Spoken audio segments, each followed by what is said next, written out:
We've had architects on our stage, data experts of football clubs, royalty, and even had chess boxers.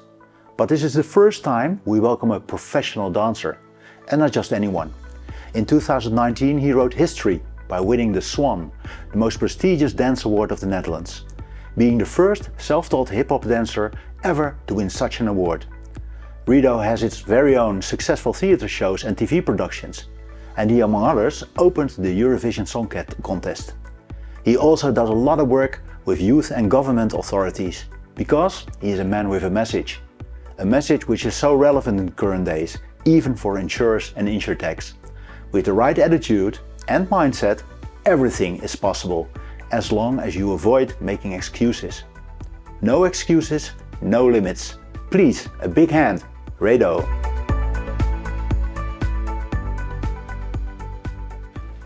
Yes, yes, yes! A warm welcome, ITC Europe. I'm so happy to be here. How are you doing?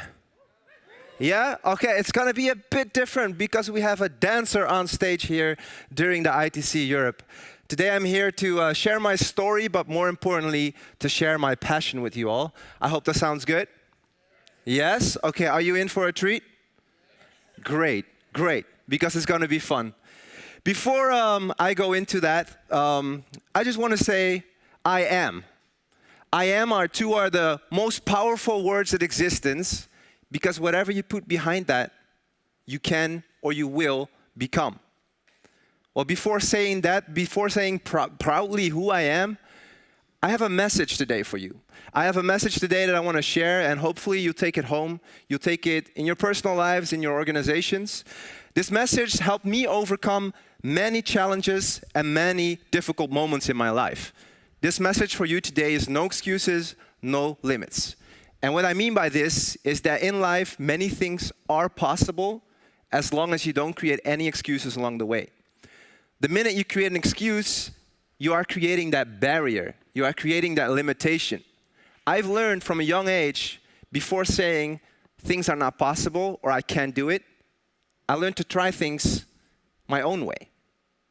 And this way, I've learned that there are many possibilities and less limitations. So, for you all, so you never forget this, when I say no excuses, you all say no limits, as loud as possible. Let's try it. No excuses! Okay, now louder so the other people there can hear, and they're like, what's going on? I need to see this. No excuses! All right, better. Nice. What I mean with this is I would like to invite you a little bit into my story and why I'm here standing on a stage in front of you today in this spotlight. Because actually from a young age, I would have never imagined myself on a stage in front of people. Because growing up, my biggest fear has always been what other people thought of me. I was always afraid to not be accepted by other people.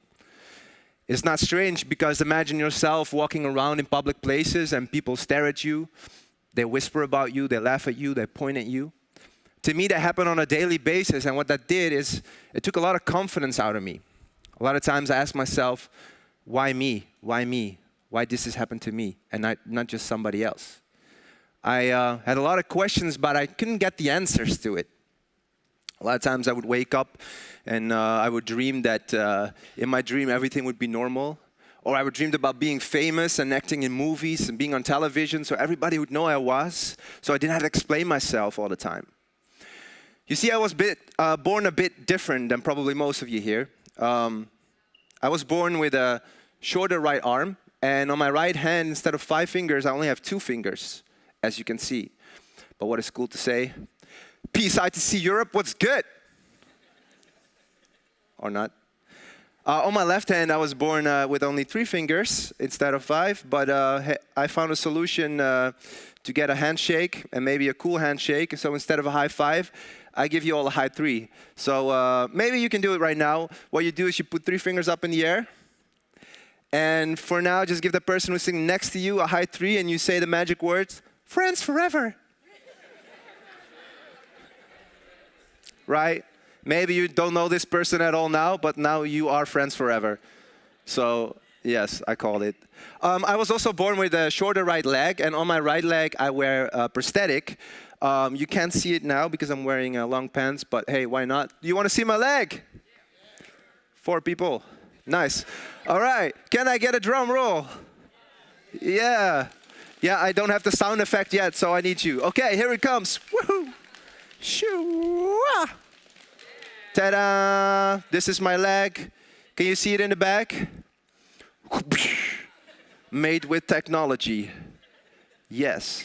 And in case you were wondering why I walk like such a gangster, that is because I was also born without the right hip. So when you see me walking like a gangster, actually I don't do it on purpose. I don't act like one also, so don't worry, okay? Everything will be fine. So, without any medical explanation, I was born this way. And I ended up in a medical treadmill. It was a lot of hospital visits, rehabilitation centers, and a lot of the doctors there, they tried to give me all kinds of special equipment. So a special chair to sit in on school, a special bed to sleep in, everything needed to be special and different. And I remember being little, the only thing I wanted was to just be like anyone else and not feel any differently or special. A lot of times being there in the doctor's room, I felt misunderstood. I didn't felt heard at all. And I felt very sad and angry. And I got very aggressive because there was nobody actually listening to me. Maybe you all know this feeling that you want to do something and then, you don't feel taken seriously. Well, I had this a lot of times growing up. And it resulted in me becoming aggressive towards the doctors at such a point that the doctors told my parents, like, "Ma'am, sir, I don't know what is wrong with your child, but if this continues like this, well, most likely he will become a very depressive, rebellious teenager. So maybe you need to follow a special course on how to educate your own kid because this is going the wrong way." Well, when my parents heard that, they decided to not take me there anymore, but to raise me by not treating me any differently or special. And that gave me a little boost of confidence. Because I wasn't that aggressive kid, as you can see.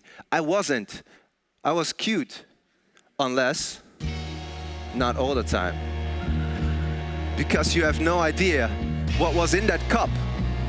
Maybe in that cup there was Wiki. We have a drink that called Wiki here in the Netherlands. And on Friday I got Yogi, so that was in the cup. But anyway, this was my first day of school, and I remember growing up in my life, I was always looking for some sort of freedom. And my first time experiences this was when I was able to walk. And walk, probably for most of you, is the most normal thing to do. For me, it took very long to get a leg adjusted, a special prosthesis. So when I was able to get one, I could run away from my parents. The second thing that cost me a lot of freedom, and I wanted to really do this, but the doctors always told me you would never, was riding a bike. It's very popular in the Netherlands. If you're here for a couple days, rent one, It doesn't matter where you drive it. You have the full power in the Netherlands. If you have a bike, you become very powerful. So that's my advice for you. But I wanted to ride a bike, but the doctors always told me that I was never able to ride a two-wheeler bike. So they gave me a tricycle. And nothing wrong with tricycles, because nowadays you have really, really cool bikes. But you can see in my clothing style, I'm from the early 90s. And the things you got from the hospital back then weren't as cool as now. So I got a very dirty yellowish tricycle with a little basket in front. And I didn't want to ride on that bike because, I always also wanted to go to birthday parties. So my dad, he was never in line with the doctors. So against any medical advice, he bought me a green mountain bike with this cool flame on the side. That was a really cool bike. And my dad, he had the brilliant idea of taking me on the bike to a little hill, putting me on the bike and giving me a little push and then see what happens. He was right, or the doctors. So we went there. I sit on the bike. I grabbed the steering wheel. My dad, he undid the side wheels from the bike, and I leaned forwards, and from that moment on, I only remember everything went in slow motion. I heard my dad clapping and yelling on the background, super proud that he was, but before I realized what was happening, I was like, boom, on the ground. My little green mountain bike made a 360 kickflip to 180, landed, bam, right on top of me. I slid over the hill, And I ended up down the hill looking at my hands covered in scrapes blood. My knee was open. I looked backwards expecting my dad to run down. But my dad, he stayed on top of the hill, and my dad screamed back, "Get that bike and try it again." Or, I don't know if there's any Dutch people here. "Pak die fiets, probeer het nog een keer." Yeah. My dad is Moroccan, so he always screams. My mom is Dutch, so that's why. But I always had a lot of respect for my dad. Also, the way that he had to, travel all the way from Morocco to get here and to make a life and start something from nothing to something. That was a motivation for me to get that bike, to try it again and again.